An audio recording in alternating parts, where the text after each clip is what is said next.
ભરૂચ જિલ્લા ભાજપ દ્વારા લોકસભા મધ્યસ્થ કાર્યાલયનું ઉદ્ઘાટન કરવામાં આવ્યું હતું। આ પ્રસંગે રાજ્ય કક્ષાના મંત્રી મુકેશ પટેલ અને રાજ્યસભાના સાંસદ રમીલાબેન બારા વિશેષ ઉપસ્થિત રહ્યા હતા। આગામી લોકસભાની ચૂંટણીને લઈ ભાજપ એક્શન મોડમાં આવી ગયું છે। વડાપ્રધાન નરેન્દ્ર મોદીના હસ્તે અયોધ્યામાં રામ મંદિરની પ્રાણ પ્રતિષ્ઠા કરાયા બાદ આજે ગુજરાતની તમામ 26 લોકસભા બેઠકો પર મધ્યસ્થ કાર્યાલયોના ઉદ્ઘાટન કરવામાં આવ્યા। ત્યારે ભરૂચમાં પણ મધ્યસ્થ ચૂંટણી કાર્યાલયનું ઉદ્ઘાટન કરવામાં આવ્યું હતું। ભરૂચના કોલેજ રોડ પર બનાવવામાં આવેલ કાર્યાલયનું રાજ્ય કક્ષાના મંત્રી મુકેશ પટેલ અને સાંસદ રમીલાબેન બારાના હસ્તે ઉદ્ઘાટન કરવામાં આવ્યું હતું।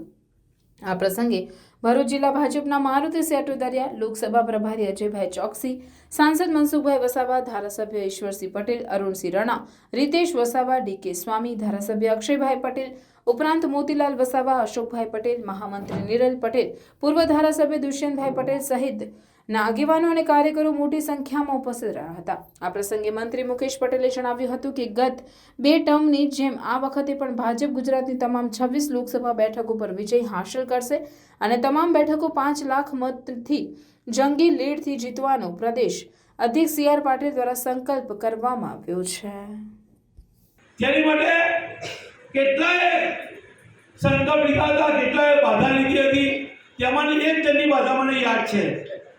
આપણા સૌના વડીલ સરકારના પૂર્વ મંત્રી એવા ભૂપેન્દ્રસિંહજીએ મીઠાઈ નહીં ખાવાની બાધા લીધી હતી। એવા બાધા પૂરી કરાવનાર ગુજરાતના સપૂત સમગ્ર દુનિયામાં, દેશમાં જ નહીં દુનિયામાં ગુજરાતનું નામ રોશન કરનાર આપણા સૌના સન્માનીય વડાપ્રધાન નરેન્દ્રભાઈ મોદી સાહેબના કરકમળોથી ગઈકાલે જ અયોધ્યા ખાતે નિજ મંદિરમાં રામલલ્લાનું પ્રાણ પ્રતિષ્ઠા પૂર્ણ થઈ છે। આજે આપણે વધારે ભાષણ આપણે ન કરવું, પણ હમણાં જ વિકસિત ભારત વિકાસ યાત્રા થકી આપણે સૌ ગામ ગામ ગયા છે અને આપણા કેન્દ્રની અને રાજ્ય સરકારની કરેલા કામોની વાત આપણે લોકો સુધી પહોંચાડી છે। લોકો તૈયાર છે, પણ હવે ફરી આપણે કમળ લઈને જવાનું છે અને આજે આપણે ગઈકાલે જોયું કે આખો દેશ અને એમાં આપણું ભરૂચ બાકાત રહે કરું અને સમગ્ર જન સુધી રામની વાત પહોંચી ગઈ છે। કમળ માટે તૈયાર છે, આપણે એમના સુધી પહોંચવાનું છે। સમગ્ર ગુજરાતની અંદર આ કાર્યાલય ઢમઢમાટ થઈ જશે ત્યારે લોકો સતત એમના સંપર્કમાં રહેશે।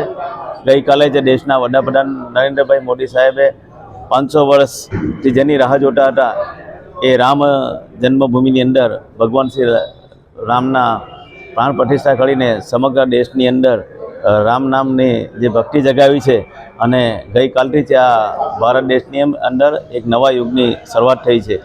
જ્યારે અમારા પ્રદેશ અધ્યક્ષ CR પાટીલ સાહેબનું લક્ષ્ય છે જે રીતે 2014ની અંદર 26માંથી 26 જીતી હતી, 2019માં 26માંથી 26 જીતી અને જે 2024ની અંદર 26માંથી 26 જીતવાના જ છે, પણ એ પણ તમામ લોકસભા 5 લાખ મતથી જીતવાનું જે ટાર્ગેટ છે એની અંદર ભરૂચની જે આ લોકસભા છે એ ગત ટર્મમાં 3,40,000થી મતથી જીતેલી હતી, પરંતુ એના કાર્યકરોને એવો વિશ્વાસ છે કે ગુજરાતમાં 26માંથી 26ની અંદર આ લોકસભા સૌથી વધુ લીડ સાથે જીતશે। ओम शांति।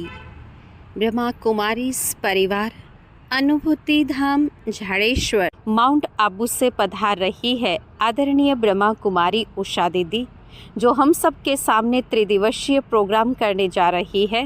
विषय है जीवन का आधार, गीता सार। तारीख है 26, 27, 28 जनवरी। समय है शाम को 7 बजे। ये प्रोग्राम संपूर्ण रूप से निःशुल्क रहेगा। आप सब अपने परिवार के साथ इस कार्यक्रम में ज़रूर पधारें। आपका शांति।